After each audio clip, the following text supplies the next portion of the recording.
دا اوس چې کومه ټیک ټاکر قتل شوې ده د دې لکونه فالوورز دي. نو راځئ موږ تاسو اوس ګورو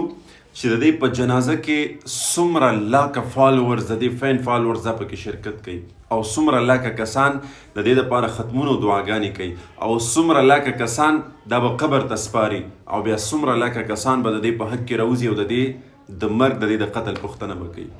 دا ځکه خو زه بار بار درته چغې وایم دا څومره ټیک ټاکرې چې دی او دا په میډیا باندې فحاشي خورئ او لګیا دي مصروفه دي د دې ټولو انجام اخره کې دغسې دی او د دې خسرت دنیا والآخرت دنیا هم لاړه آخرت خو هسې هم لاړو. نو لهذا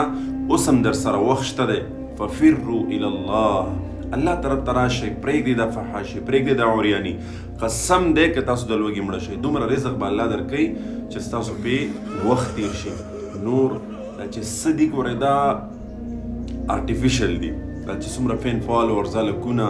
دا ګفټران او دا ګاډي او دا موبایل او دا ویورشپ قسم دی آرټیفیشل دي. یو څو ورځې پس د دې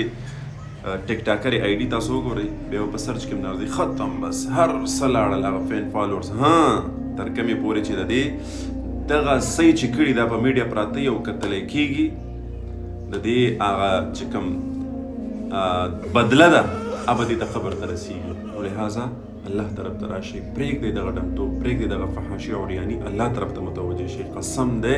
دنیا او آخرت هم تباه کېدونکی دی. اخري انجام تاسو وایم ټیک ټاکر ده تاسو یې ګورئ څوک په یو کیس کې څوک په بل کیس کې څوک په یو نوم څوک په بل نوم بس لاړې ورکې کړې. که تاسو خپل انلاین قرآن او دیني علوم زده کول غواړئ او یا خپلو بچیانو کشرانو ته په خپل کور کې په خپله نګرانۍ کې انلاین د قرآن حفظ نظریات تجوید قاعده مسنون دعاګانې د اودس د غسل مسایل څومره چې دیني مسایل دي دا ور زده کول غواړئ نو هم نن زموږ په دې بیت العتیق انلاین قرآن اکیډمۍ کې ایډمیشن وکړئ داخله وکړئ. تاسو که د دنیا په هر ګوټ کې په هر ځای کې هم نن زموږ په دې اکیډمۍ کې داخله وکړئ ان شاء الله العظیم په احسن طریقې سره په بهتره طریقې سره ستاسو کشرانو ته تاسو ته دیني زده کړې درکول کېږي.